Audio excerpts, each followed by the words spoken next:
is Gregory Dunn, and I'm the president and CEO of the historic Hawaii Theater Center. Right after the theater opened, it was such an amazing feeling for the community to have a beautiful performing arts venue. I remember our kumuhula talking about how proud she was we were going to be able to perform in this historic place and space and share Hawaiian arts and culture with the community. My name is Michelle Zhang, and I'm a marketing coordinator here at the Hawaii Theater. I'm from Hawaii, born and raised on the west side in Kapolei. I've seen a lot of great shows that I otherwise would have never checked out. Music, comedy, dance, but our biggest sellers are definitely the comedy shows. And the one thing I'm impressed with, the quality of stand-up comedians that are coming to the Hawaii Theater. We have Margaret Cho coming up. Yes, we have Gary Owen coming up. Gots to see Brother Gary. Seeing the people that I just see online come in person and experiencing a show with a crowd is truly a different experience than just being online. Feeling the energy of the crowd,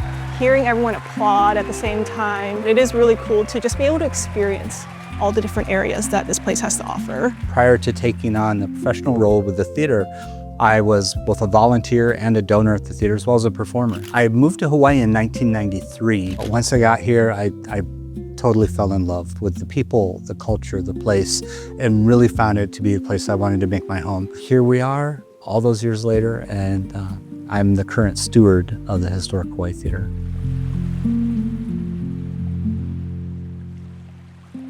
Being able to provide the community with a beautiful venue and a wonderful place to enjoy the arts, get away from the busy hustle and bustle of their daily lives, and just escape into a shared experience of arts and culture is so incredibly satisfying. We create an inclusive and welcoming environment for everyone.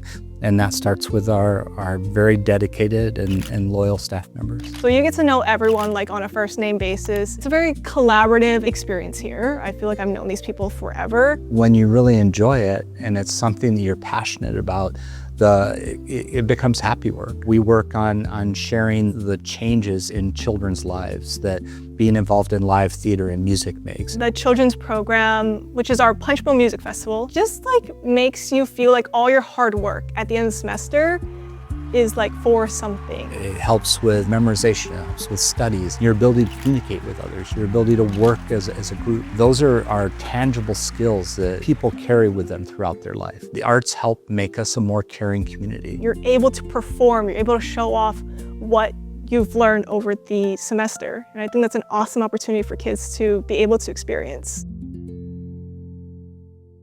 A trip to the Hawaii Theater should be on everyone's agenda because it's like a really cool building. It's over 100 years old. The art is beautiful, and it's just something you don't see every day. We're standing in the balcony of the historic Hawaii Theater. I think it's the best seats in the house, personally. Many of the components that you see are unique to Hawaii. So even though this is a neoclassical architectural space, the architects wanted to include in components of Hawaii into the design element. Because if we look right up here in this dome, so the performers on stage would be speaking as we would right now. They may project with their voice, but they would need acoustical elements like this.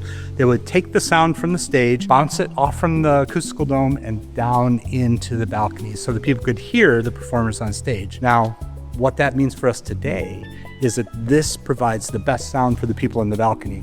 So everyone wants to be seen down in the orchestra, but I think the best sound is right up here in the balcony. The Hawaii Theater, to me, is a tale of resilience. Coming out of COVID, where we were essentially shut down for 22 months, we have not fully financially recovered from that. The theater's property insurance challenge that we're facing right now is monumental. Following the Lahaina wildfires, the theater's insurance carrier informed us that they were going to be pulling out of Hawaii and they were no longer going to insure the Hawaii Theater. Our annual premium went from $90,000 to $450,000 in 1 year. Our property insurance premiums equated to almost 50% of what we paid our entire staff. For a nonprofit that's operating on a very thin line, this is not sustainable. We've seen tourism decline, we've seen corporate sponsorships decline. Really, it's going to come down to the community members making choices about what they want to see in their community. We have to make the choice now, because once it's gone, it's gone. The Hawaii Theater Center is an independent nonprofit. We do not receive any city or state funding to subsidize our operations. All of the competing venues are all subsidized by the state or by the city and county of Honolulu. We identified that we could earn about 80% of the money that we needed through ticketing sales. So about 20% of our annual budget is funded through contributions and charitable gifts. Everything that we do and that we create, we have to raise the money for. Some of the very urgent repairs that we have to fix right now, with the rain and the wind driving in, it's corroded the inside of the digital marquee signage. We have massive amounts of capital expense that we're facing. The air conditioning systems, the plumbing, the electrical, all of those things are critical. And we wouldn't have the cash resources available to fix any of those major systems if they were to completely fail. Through Nicole and Clark Swalm, two of our very generous philanthropic donors to Historic Hawaii Theater and other arts organizations in the community, they've put forward a $150,000 grant. So they're going to give the theater $150,000, and they're challenging the community to raise $300,000 to help support the theater during a very challenging period in our history. I have to admit that I cried. When we got on the call and we were talking about it, and they told me that the amount that they were going to put forward to help combat the deficit that we're facing for the year, I started to cry. It was just such an unexpected blessing and a gift to come at a time when we needed it the most. Help us raise the funds that we need to keep the theater, vibrant and solvent and operating, so they'll be there for future generations to enjoy. Generosity at this level represents trust. They've really given us hope in this time when we could use it the most. It really gives the community something to rally around. And so we're incredibly grateful for the Swalm's generous gift. There are multiple ways that the community can make a difference. Our need has never been greater. If you'd like to volunteer, and that helps us to keep the costs of operating the theater down. One of the best things you can do is, if you have Facebook or Instagram or TikTok, to follow us. So you can follow us on socials at Hawaii Theater on Facebook, Instagram, Twitter, LinkedIn, as well as TikTok. It is Hawaii Theater for all those sites. And then for the most accurate information, go to our website at hawaiitheater.com. Consider becoming a member. Buy tickets, give tickets as gifts. Encourage your friends and family to come to Chinatown and explore the community. Mahalo to Nicole and Clark Swalm for their generosity through their Malama Keiki initiative.